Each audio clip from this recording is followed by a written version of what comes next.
Marvel के कम दिखाए गए सुपर हीरो एंटमैन के पास मुख्य रूप से उसका मूल एटम सूट और अन्य उपकरण हैं। पाइम कणों के माध्यम से शरीर के सभी अणुओं के बीच की दूरी बढ़ा या घटाकर विस्तार या सिकुड़ना संभव होता है, लेकिन यह सब नियामक के सही तरीके से काम करने की स्थिति में ही संभव है। अन्यथा पहनने वाला कहीं भी शौच असमर्थ होगा या फिर पूरी तरह से उपपरमाणु।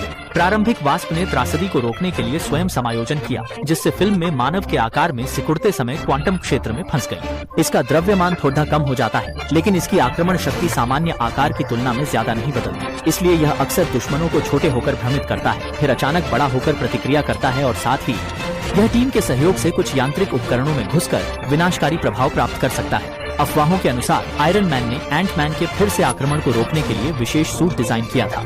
इसने वास्तव में एक व्यक्ति को बिना किसी रुकावट के घुसपैठ करने में सक्षम बनाया, लेकिन सिकुड़ने के बाद द्रव्यमान भी कम हो जाता है। परिणाम स्वरूप प्राप्त भौतिक आक्रमण स्पष्ट रूप से दिखाई देने लगते हैं। जब यह सामान्य आकार से अधिक बड़ा, तब इसके प्रभाव स्पष्ट हो जाते हैं। व्यक्ति के द्रव्यमान और शक्ति दोनों में स्पष्ट वृद्धि के साथ न केवल वह रॉड्स को खिलौने की तरह पकड़ सकता है, बल्कि एवेंजर्स एंड गेम में उसने अकेले ही मलबे के नीचे बचे हुए एवेंजर्स सदस्यों को बचाया था। इसके बाद एक मुक्के से उसने चिटाउरी युद्धपोत को उखाड़ फेंका, लेकिन अत्यधिक विशाल होना भी अपनी कमजोरियां रखता है। यह गति में सुस्ती लाता है और बहुत अधिक ऊर्जा का उपभोग करता है।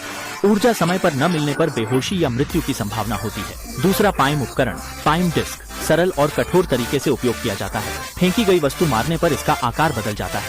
पाइम सूट में आकार बदलने की बजाय जीवित प्राणी संपर्क पर तुरंत प्रतिक्रिया और जीवन संकेत बनाए रखते हैं।